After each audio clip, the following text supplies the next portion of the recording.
Welcome back to the Buffalo Bread Podcast. Another great guest host episode we have for you.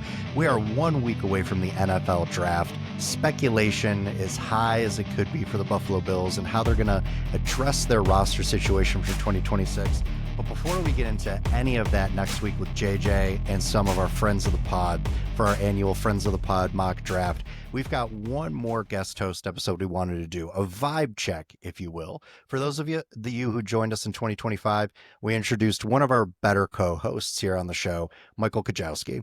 Cujo, as he is affectionately called, and he is our own Mr. Brightside. Whenever Bills Mafia is approaching that ledge, feeling like the team just isn't going to make it, we call on Cujo to come and call Bills Mafia back from that ledge.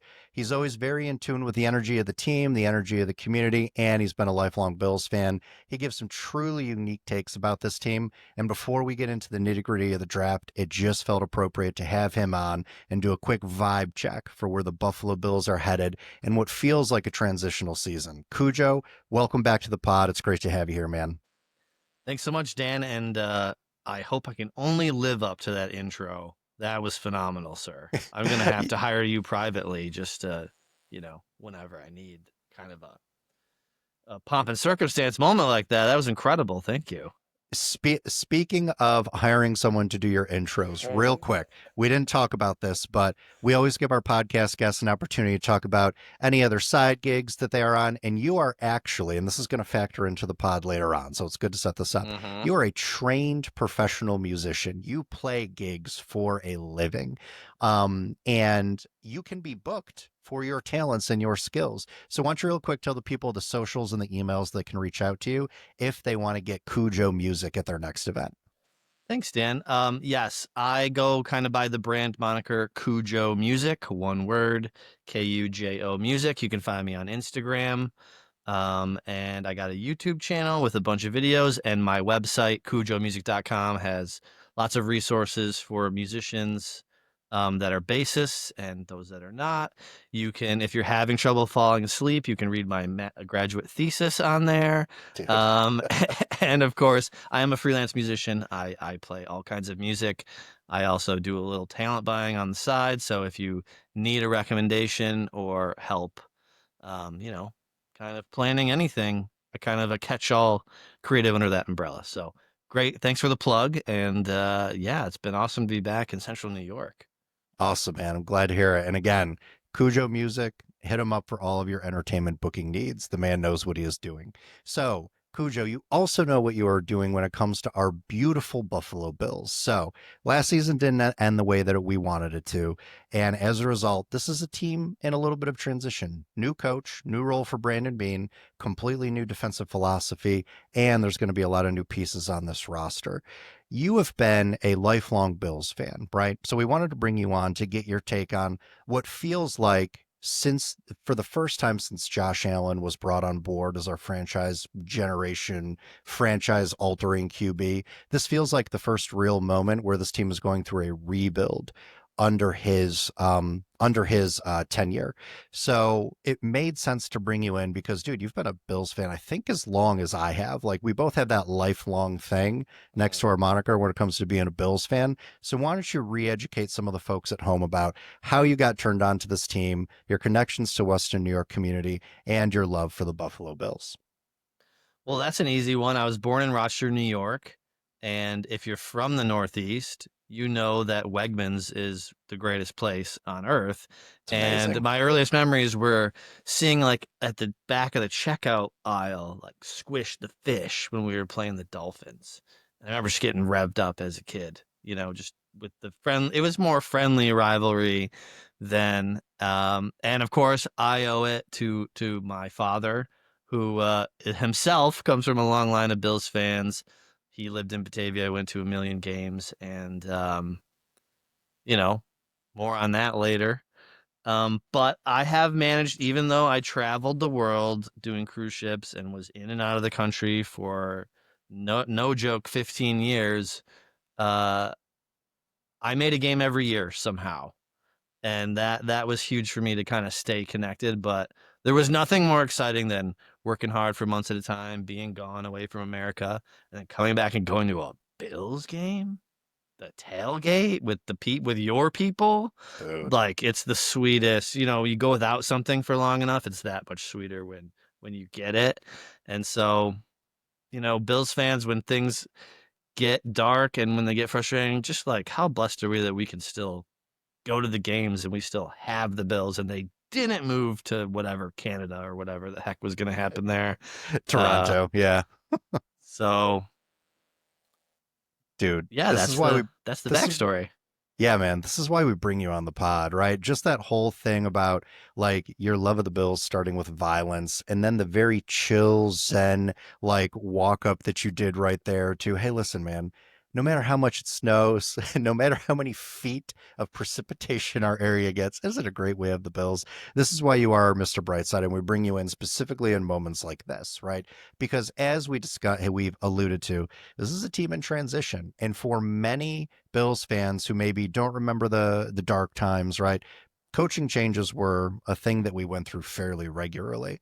But for folks who have just kind of parachuted in the Josh Allen, Brandon Beane, Sean McDermott area, this has been pretty jarring. So the first thing that I want to chat with you about, because we haven't had a chance to talk about this on the pod, you and I wanted to get your take on how the post McDermott era is shaping up. Now, we're not going to go through the ins and outs of like the Palace intrigue. Did Bean set up McDermott, right? Or did McDermott say something to Pagula that they got him ousted? We're not going to get into all that The stuff. crossboarding, yeah. Exactly. What I do want to talk about, though, is when you have any leader who's in a position for that long, there is a legacy and there is a residue that they leave behind. And with McDermott, a lot of that legacy post firing and a lot of that residue surprisingly still seem to revolve around 13 seconds. Ty Dunn kind of released a very notable tell-all about Sean McDermott a few years ago. It was the Taliban story, and Dunn had still been able to gain access to McDermott over the course of the years. And after McDermott was fired, Dunn released some articles and he went on a bunch of podcasts, really kind of peeling back the layers for, I think, Bill's Mafia on just how much 13 seconds still weighed on that organization. Something it felt like they were never going to get out from under. So this is where I want to start with you, Cujo. Like, how big a factor do you think that 13 seconds heartbreak ultimately was in a consideration for the McDermott firing, even though it was so many years after? And then do you think a coaching change, an internal coaching change, is enough to wipe away that residue, or do the Bills still have to prove they can get over the hump? Great question. I think for the reason that 13 seconds became such a big deal, I think was because McDermott was always billed as a defensive-minded coach, and that was a spectacular failure of defense, among other things. And Patrick Mahomes is a freak and is also like the luckiest person on the planet, but that's sidebar. We didn't get a chance to redeem ourselves by playing them last year. So I think there's a little bit, like in the playoffs, I mean, there's a residue, a leftover, unresolved feeling, um, because the story was always the Bills can't get past the Chiefs. And then even though they made the playoffs, they didn't get to have that final, we prove it on paper, it's done, no one can ever say it. So I think that left things up in the air. And frankly, at the beginning of last season, it wasn't something that was in my mind. But when we get to the end of the year, I think it set us up as like having a chip on our shoulder, and the Bills have always thrived in that underdog mentality. And I think Sean was also really great at fostering that momentum of, yeah, we're the underdogs, let's smash them in the jaw. But I think there was too many errors late in the season, again, defensively oriented, or play calls that you would think maybe a head coach would have more say in. And for the record, that was a catch. It was a It sure catch. was. It And, sure was a catch. But and to I, your point, I to your think that point, was the straw that broke. oh yeah, and to your point, like the defensive miscalculations in the postseason, like Dane Jackson being isolated on a wide receiver, right? You after coming off cold from the bench, no safety help over the top. That's the type of stuff that a defensive minded head coach of Sean McDermott's experience should easily pick up on as a vulnerability that needs to be addressed. And time again, guys like Sean Payton, guys like Andy Reid, these more offensive minded guys would find a way to kind of neuter the most impressive mental aspects of McDermott's game, which was the defensive play calling and the defensive game planning. So no, I think it's a great take.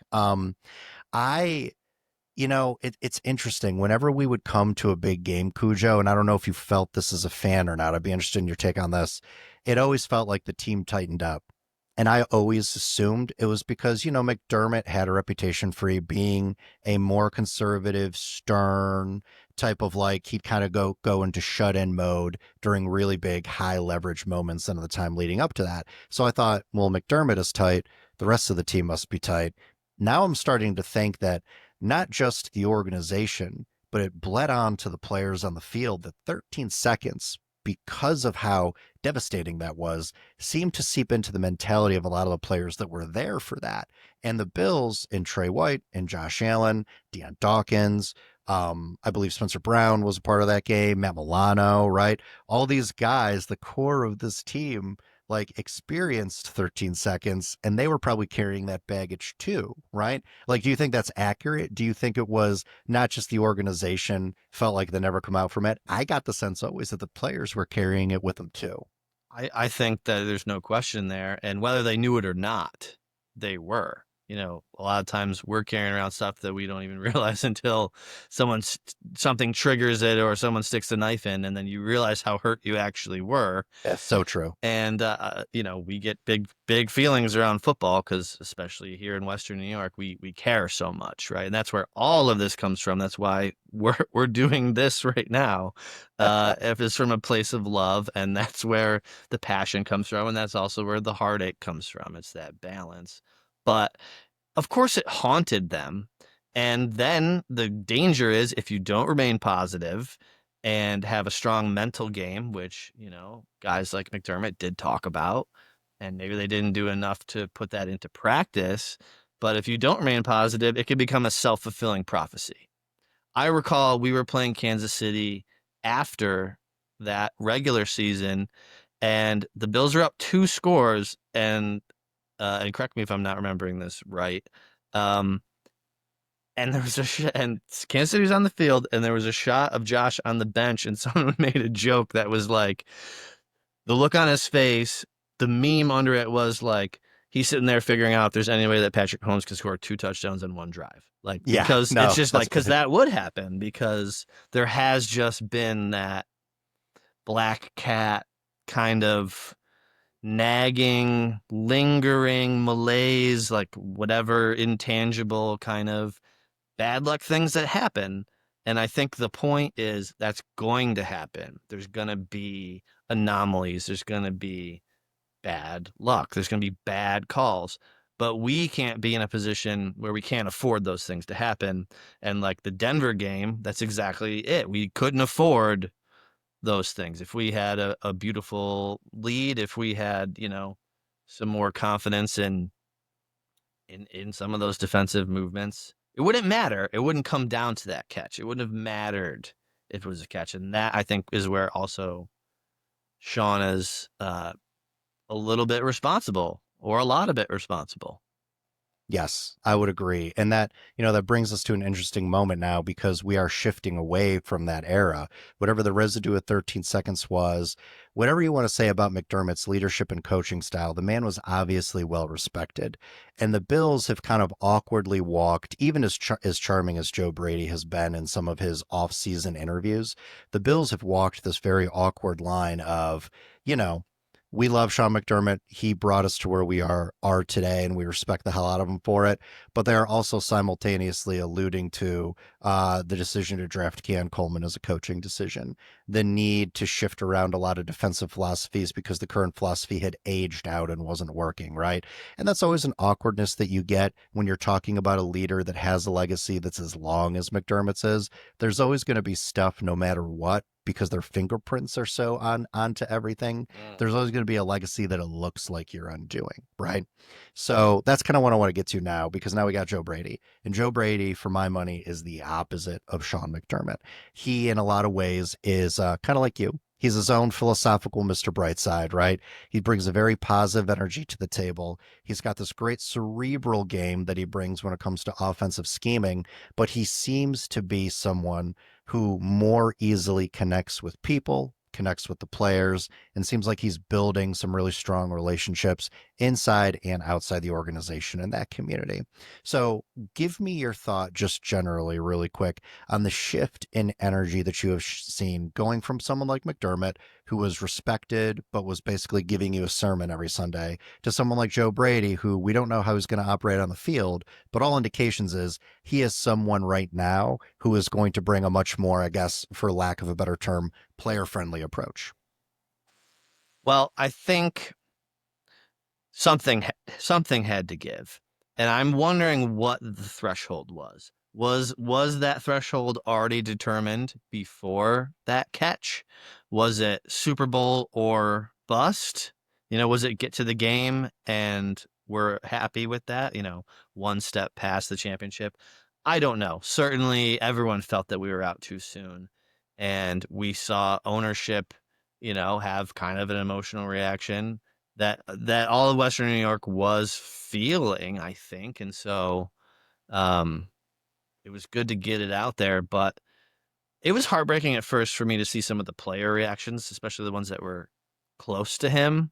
And we have to remember these are young men, and he was a great leader, and so they have allegiances. That's And a great and point. all of our fans have allegiances, myself included. Like at first I was upset, but then it's like, weren't at some point in the season all of us at one point saying he's got to go, he's got to go? And then when it comes time to put your money where your mouth is, and then we actually did make a move at head coach, which surprised some people, myself included, and some people got what they wanted or asked for, then all of a sudden it's like, ooh, do I have buyer's remorse? And that's where we are right now. I don't know enough about Joe Brady, and I was talking to my best friend today about getting his take um, on what it's going to be like. And his point I thought was very valid when he just said he's unproven as a head coach. But in terms of vibe, I think I'll be curious to see how he reacts when there's something specific to talk about. Right now, it's all coming up roses, but let's see what happens when the going gets tough. Let's see if he can be a leader in the way that we need him to be at the head coaching level to these young and extremely talented guys who are going to be doubling down on that chip on their shoulder. And was this a lazy call by the Bills organization? You and I kind of bounced that back and forth. Like, was it just like, hey, you know? Right. I don't think that's the case anymore. And I had concerns about his ability to be of that same level of commanding respect of McDermott. Um, but again, I was talking to my best friend today, and he made the point, well, he's already in the organization, so if he couldn't connect with the players, it probably would have already been apparent. So, That's true. thoughts That's on probably that? true. Yeah, I mean, that's probably a good point, right? And that's why it feels like a team that's in transition, but also, and I think the most frustrating part, maybe standing still, right? Because yes, they've traded for DJ Moore. Yes, they've got this exciting new defensive philosophy, which I am legitimately excited about. I think Jim Leonard is probably the best defensive coordinator hiring any team made this offseason, say for maybe the Baltimore Ravens bringing on Anthony Weaver, who listeners of this pod know that I love Anthony Weaver. I think he's a future head coach for sure. That guy could coach pass rush out of a paper bag. Like he's incredible. But Jim Leonard, man, that dude knows his stuff. And when you see some of the guys that they're bringing in on the opposite on the lower level of the coaching staff, like this DB coach they got out of Oklahoma, built like a an Adonis bodybuilder, chirps, talks trash, really loud, right? There's a lot of those types of personalities where, the McDermott era, as we all know, was very like, on to the next, on to the next. Keep your head down, humble and hungry, humble and hungry. It feels like to me, Cujo, and I'd love your take on this. It feels to me like the biggest vibe shift we have seen is because you're right, we don't know how Brady's going to manage in high leverage situations. It seems like this team's going to talk a little more shit, right? Just based on the guys they've brought in so far. Like, how would you feel if the Buffalo Bills, humble and hungry for 9 straight years, went to more of like a Cincinnati Bengals style of culture and they were on there chirping on the field with the best of them and talking as much trash as humanly possible? I love it, man. And I think So do I. I want to see it. I want to see it. I'm hungry for it. And I think Sean was more about like walk the walk, like prove it on the field. Don't just talk because talk's cheap. Um, but it did become a little too polite. And you and I had Such good this phrasing. you and I had this talk where it's like, we're gonna have a new stadium. Can you imagine McDermott still being in the game and he's like giving a tour or like a press tour and he's on film? He's just like, yeah, it's pretty good, but we gotta stay humble. It's not about the building. And it's like, no, man, we want you to be like ridiculously amped and have that war cry. We want the war cry. We want to be embattled. And, I'd like to see some more from Josh too. Like in a lot of the post games, McDermott gives a speech and then Josh comes in, he's like, love y'all, 1, 2, 3 Bills. It's like, give the man a little more mic time, I think. You know? We haven't seen that version of Josh in a very long time. And JJ and I have talked about it too. Like he is graduating into a new level of leadership. Since they did that roster purge a couple of years ago where Mitch Morse is out the door, Ryan Bates is out the door, Stefan Diggs is gone, Gabe Davis temporarily is out from the team. Josh, I think in a very respectable and very important way took on the throes of leadership, and his idea of leadership was being more of that guy who emulated the message of the head coach, right? Like you always hear in sports how there is always a star player who's got it out for the head coach. I would legitimately be shocked if Josh had anything to do with the firing of McDermott, was playing anything behind the scenes, because he just seems like such a company guy. He seems like a guy who's going to go along with what the leaders of the organization want, no matter what. It's not that he's voiceless. He has an opinion. We know that he has shifted decisions before, a la the decision to draft Keon Coleman. This is one of Josh's guys. We know he weighed in on the Connor McGovern contract extension this offseason, but he does it in a way that's never outside the mission or the drive of the organization, right? So you go from that Josh, who is also a notorious trash talker This around is the where league, right? I wanted to go Right. there. So Yes. you go from that Josh over the last 2 years.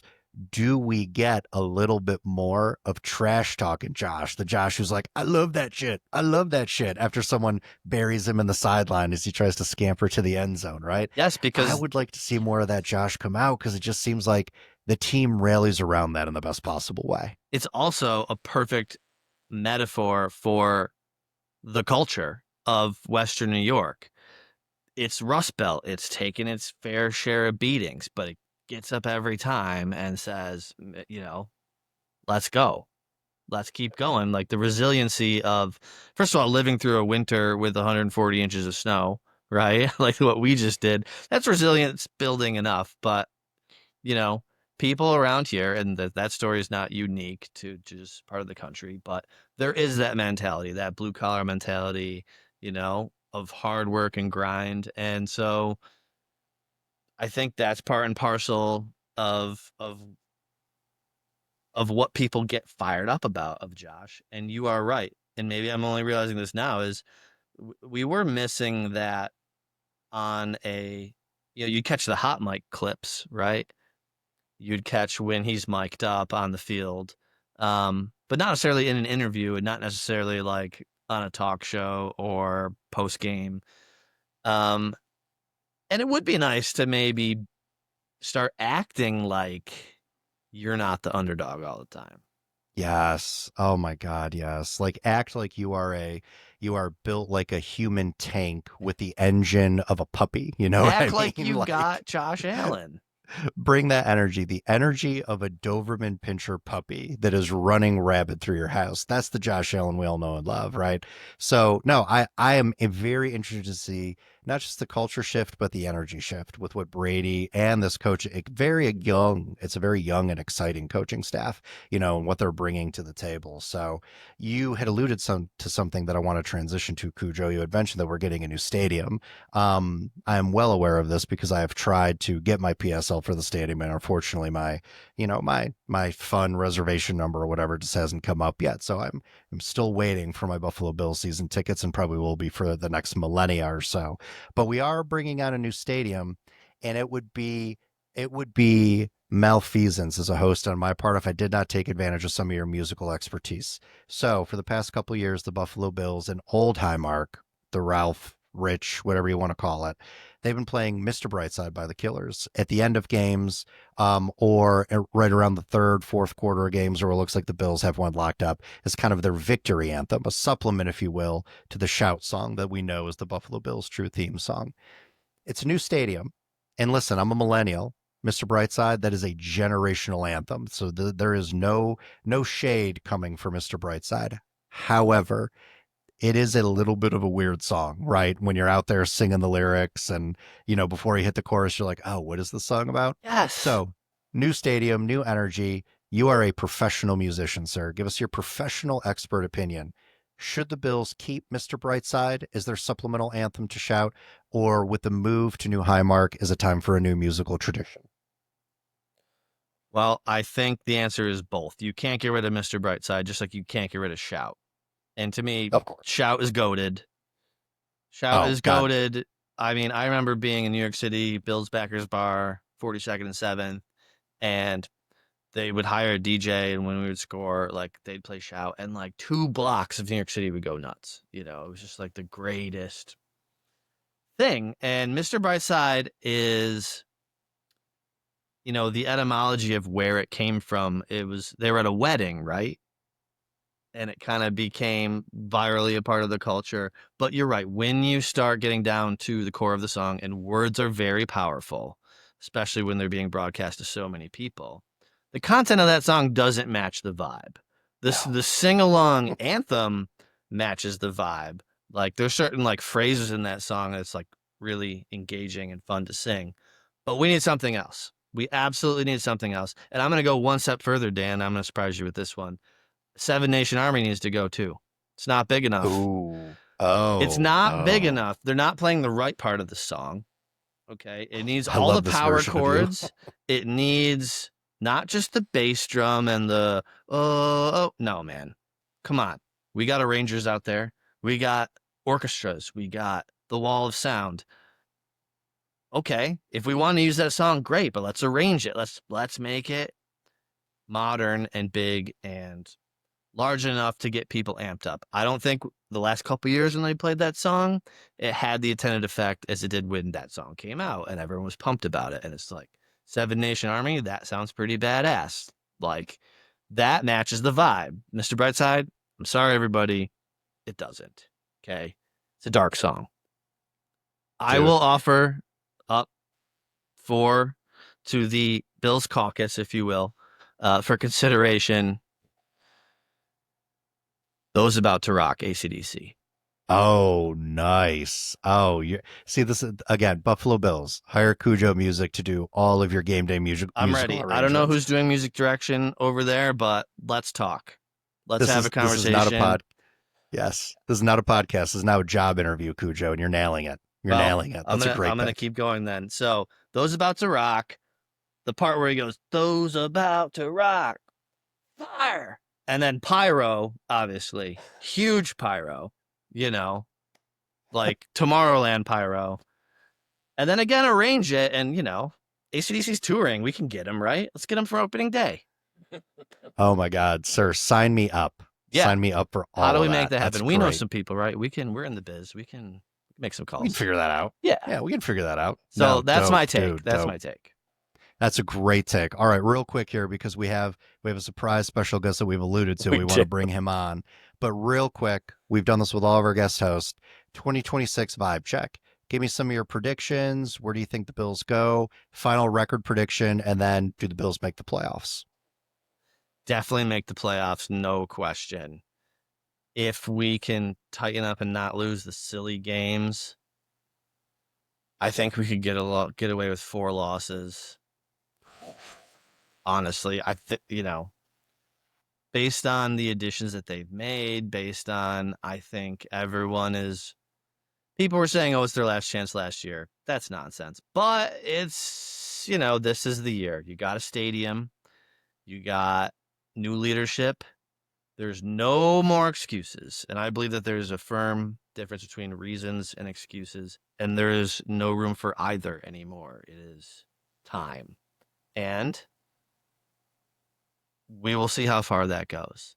So I think it will be successful. I think there's going to be a real moment where I think Joe Brady is going to be tested more than the players.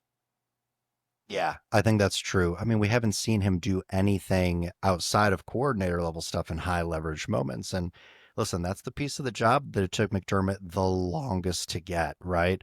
And 13 seconds was a big setback for him. So, it's interesting. What is Brady? Hopefully, there's never another 13 seconds, right? But what is Brady's real test going to be? And then how is he going to, as a first year head coach, overcome it? Will he meet the moment? Will he not?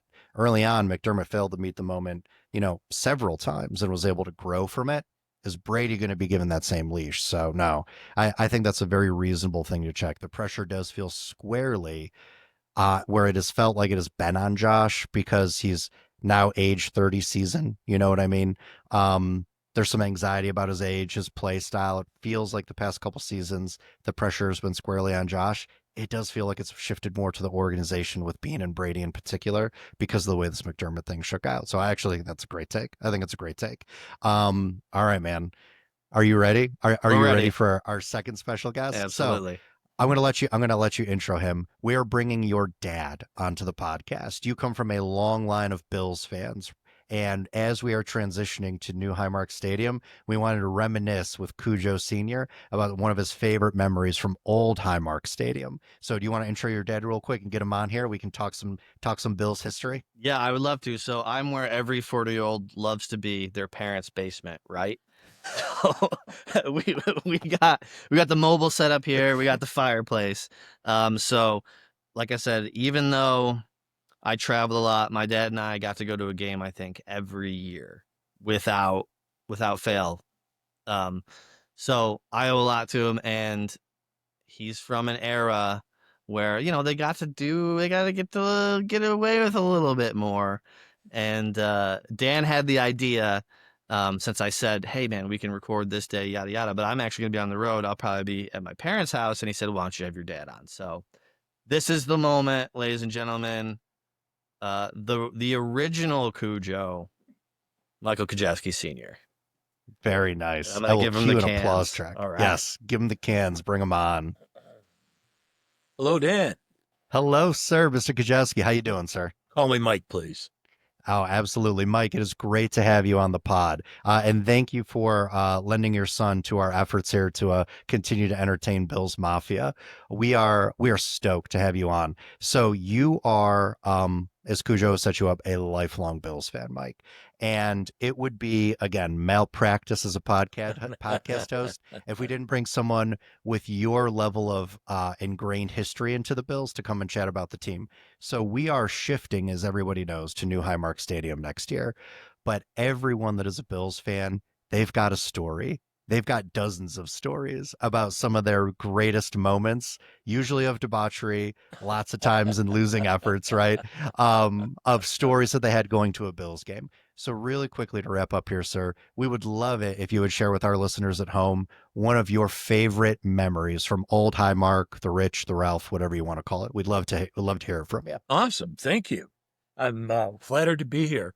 And yes, I started way back in the late 60s. My dad took me to the first stadium, my first game at Old Erie County Stadium, the Rock Oh, Bottom, yeah. where The Natural was filmed. Yes. I sat behind an iron beam, had to look left and right to see what was going on.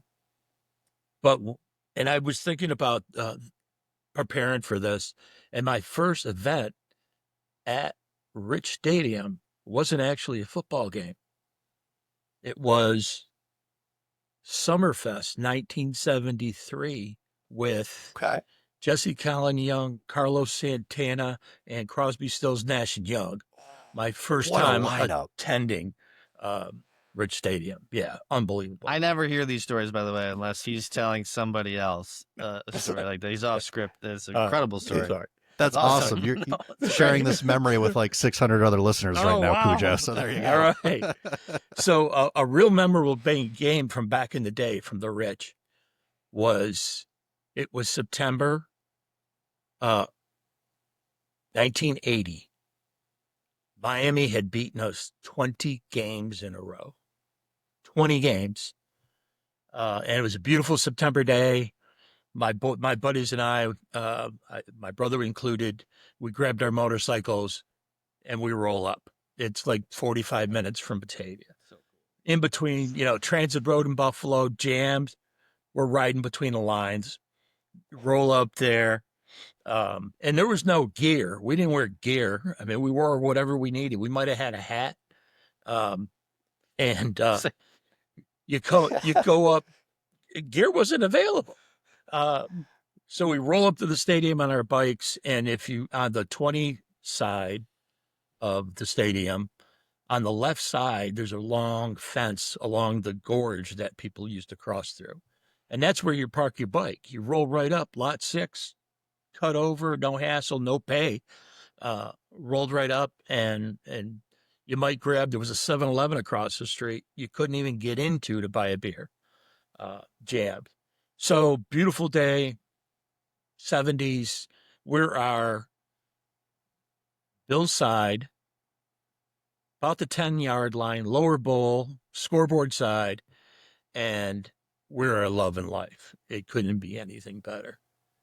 But I'll allude to a segment of it got so crazy in the stands. Oh, the Bills had cheerleaders then too. Was it the Jills? The Jills. The Jills? Yeah. There were reporters would walk around the inside on the edge of the field and go around and interview people. And Susan Banks, Channel 7, Eyewitness News, she's coming around. She's hot. Everybody's screaming. And have you ever been in a crowd where all of a sudden all the noise lulls for a second? Yes. I hear my brother scream, "Hey, Susan, mustache rides, 25 cents, but you can ride for free." Amazing. That just reminds us too how inflation has ruined this economy. The cameraman pulled himself out from behind the camera and looked. God. Did he? Oh God! Was anyone harmed in the ensuing altercation afterwards? No. Okay? Everybody loved it. There was no altercation. No. And as for how inflation, the ticket, I looked it up. The ticket was $12. Jeez, $12 for a Bills ticket. $10.80 plus tax, $12. Wild. Yeah, lower bowl. So game's rolling on. Halftime, we're leading 10-3. Third quarter's rolling. We're still rolling along. The Bills win. And all of a sudden, the place is hysterical, and fans are pouring onto the field. Now, you know how it is today with security and all that, right? A squirrel can't get on the field without national television. 100%. People are climbing down. They run and they tear the goalpost down. The goalpost comes down in the end zone. It hits the turf. You can't even see it because there's so many people covering it. And then, oh my gosh, we're like, what's going on? And then you look up and all of a sudden you could feel the vibration of everybody stampeding to the other end to get the other goalpost. It was absurd. It was just crazy. The backstory of that is NFL required them to change the goalposts. and they had just arrived, and the next game, the new ones were going to be up. But sealing the win over the Dolphins for the first time in 20 years, unbelievable. Oh yeah, I mean, Mr. Wilson, just exercise. Mr. Wilson was there. Chuck Knox was a coach. OJ was off making movies. He was gone. Joe Cribbs was the running back who won MVP honors that his rookie season. Chuck Knox won Coach of the Year 1980, and the Bills secured the AFC East for a first time in I don't know how long. Oh my God, what a great story, Mike. Seriously. And it just reminds you too, right? Like for my generation, this, other than the 90s, has been the most successful probably run we've had as a Bills franchise to my memory. But hearing that story, like, you know, we always think of ourselves as the lovably losers and the drought era and all this stuff. But this is a team, and your story just highlighted that's got so much great history. I mean, Cribbs, Knox, right? Like, we've got so many great players in our history as well.